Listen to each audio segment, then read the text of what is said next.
మదనపల్లి పట్టణం బెంగుళూరు రోడ్డు స్థానిక GRT English medium high school నందు మునిగోపాలకృష్ణ అధ్యక్షతన సీనియర్ సిటిజన్స్ వెల్ఫేర్ అసోసియేషన్ సమావేశం జరిగింది. అసోసియేషన్కు ఉస్మాన్ సాహెబ్ కోశాధికారిగా అందించిన సేవలను స్మరించుకుంటూ వారి పవిత్ర ఆత్మకు భగవంతుడు శాంతిని ప్రసాదించాలని వేడుకున్నారు. నేడు మన మధ్య ఆయన భౌతికంగా లేకపోయినా ఆయన సేవలు, ఆయన ఆశయాలు ఎప్పటికీ చిరస్మరణీయంగా ఉంటాయని పేర్కొన్నారు. ఉన్నత విలువలతో ఆయన జీవితం ప్రతి ఒక్కరికి ఆదర్శమని పేర్కొన్నారు. మదనపల్లి సిటీ అన్నమయ్య జిల్లా హెడ్ క్వార్టర్ అయినటువంటి మదనపల్లిలో మన ఉస్మాన్ సాహెబ్ గారు ట్రెజరర్గా ఉండి ఉత్తమ సేవలు అందించి మన సీనియర్ సిటిజన్స్కు ఆయన ఒక గొప్ప వరంలాగా ఉన్నారు.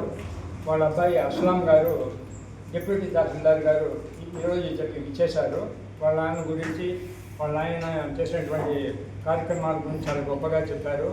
ఇక్కడ మన సీనియర్ సిటిజన్స్ అందరూ కూడా మన ట్రెజరర్ ఉస్మాన్ సాహెబ్ గారు ఆయన చేసినటువంటి సేవలను గొప్పగా కొనియాడారు.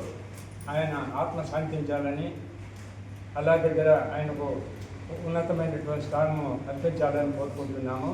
అదేలాగా ఈరోజు all India senior citizen confederation president అయినటువంటి మన బదానీ గారు చనిపోయినటువంటి వార్షిక ఇయర్ అన్నమాట. లాస్ట్ ఇయర్ ఇదే రోజు ఆయన పరంపదించినారు.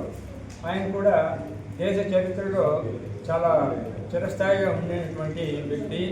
మన సీనియర్ సిటిజన్స్కు 29 రాష్ట్రాల్లో చాలా గొప్పగా సేవ చేసినటువంటి వ్యక్తి. ఈరోజు మనము మన అసోసియేషన్కు ఇక్కడ రిజర్వ్ బ్యాంక్ ఆఫ్ ఇండియా శ్రీమతి పూర్ణిమ గారిని ఇన్వైట్ చేశాము.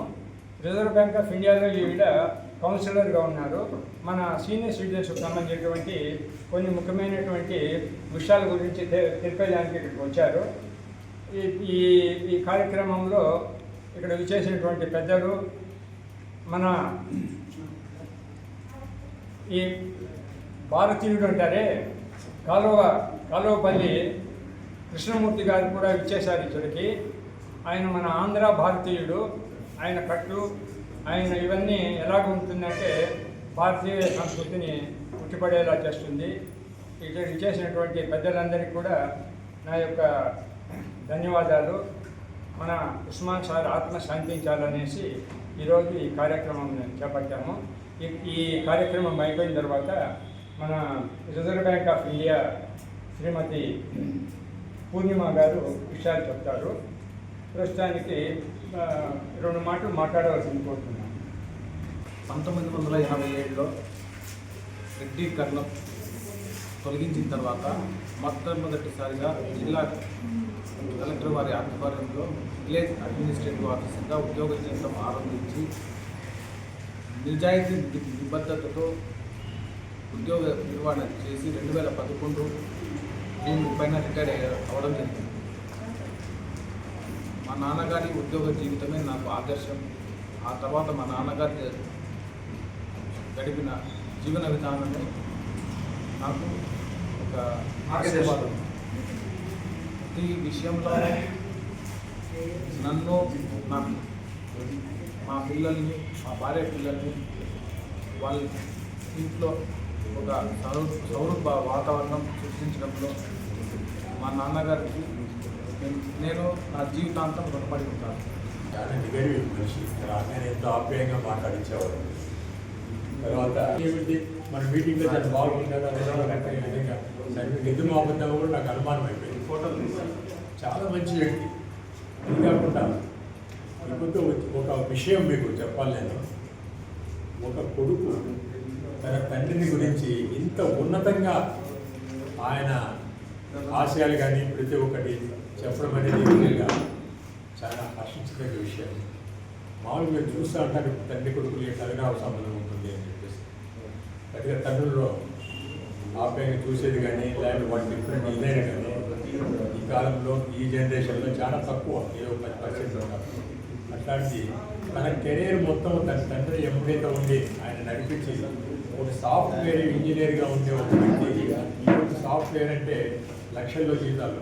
వాళ్ళు ఎప్పుడు ఇక్కడ బయటికి పోదాము, అమెరికాను ఇంకొకరు పోతాం హాయిగా ఉందాము అని ఆలోచన చేసే ఈ జనరేషన్లో సాఫ్ట్వేర్ ఇంజనీరింగ్ ఉండి కూడా ఆయన ఆ పదవిని పక్కకు పెట్టేసి తన తండ్రి కోసం ఇక్కడికి వచ్చి ఆయన లాస్ట్ స్టేజ్ వరకు కూడా ఆయన ఎప్పుడైతే ఉంది ఆయన ఆశయాల ప్రకారం ఈ పొద్దుకి కూడా ముందుకు కూడా మా తండ్రి చెప్పినట్టుగా నేను నడుచుకుంటాను, మా తండ్రి ఆశయాలే నాకు కావాలా అనే అభిప్రాయంతో వచ్చిండే కొడుకు చేతులు నమస్కారం చేస్తాను. బ్యాంక్లో కౌన్సిలర్గా వర్క్ చేస్తాను ఆర్బీఐ ప్రాజెక్ట్లో. ఈరోజు ముఖ్యంగా రావడం ఏమంటే మీరందరూ కూడా రిటైర్డ్ ఎంప్లాయీస్, మీకు అందరికి కూడా పెన్షన్ వస్తూ ఉంటుంది.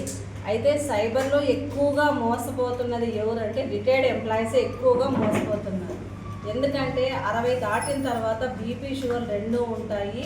మన హెల్త్ ఇష్యూ ఉండేదానివల్ల ఎక్కువగా సైబర్ వాళ్ళు మిమ్మల్ని ట్రాక్ చేస్తారు.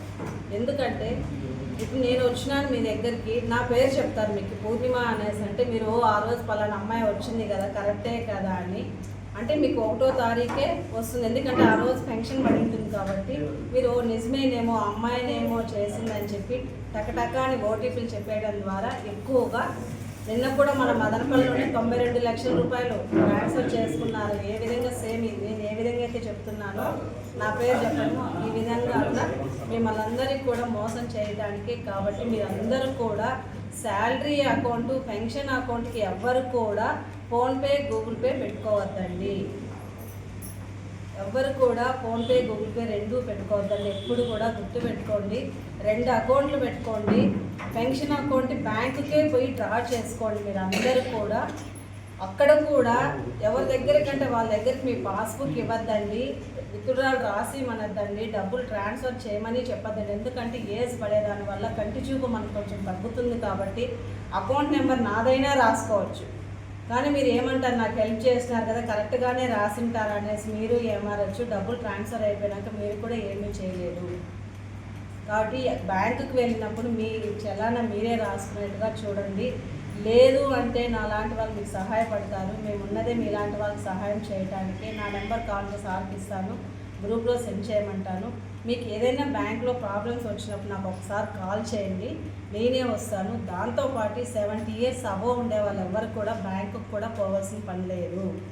డోర్ స్టెప్ బ్యాంకింగ్ అని 70 ఇయర్స్ వాళ్ళకి ఆర్బీఐ డోర్ స్టెప్ మన ఇంటి దగ్గరికే వచ్చి వాళ్ళే డబ్బులు ఇవ్వాలి. మనకి రూల్ ప్రకారం అయితే రూల్ ప్రకారము 70 ఇయర్స్ అయిపోయిన తర్వాత వాళ్ళే మన ఇంటి దగ్గరికి వచ్చి ఇవ్వాలి. ఎందుకంటే మీరు స్టెప్స్ ఎక్కలేరు. రూల్ ప్రకారం బ్యాంకులు మిద్ది పైన కూడా ఉండకూడదు, కిందే ఉండాలి.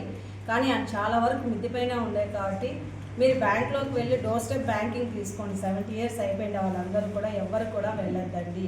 అదేవిధంగా మీ బ్యాంక్ అకౌంట్లకి నామినీలు కూడా 4 పెట్టుకోవచ్చు. మనం ఇప్పుడు ఒకరినే పెట్టాల్సిన దానికి రూల్ ఏం లేదు. 4 నామినీలు పెట్టుకున్నామంటే మన ఇష్టం. షేరింగ్ కూడా ఉంది దాంట్లో 50, 60, 70 ఆ విధంగా మీ అమౌంట్కి మీరే షేరింగ్ కూడా నామినీలు 4 పెట్టండి. అదేవిధంగా ఎఫ్డీలు ఎప్పుడెప్పుడో చేసేసి ఉంటారు, నామినీలు ఒక్కసారి చెక్ చేసుకోండి.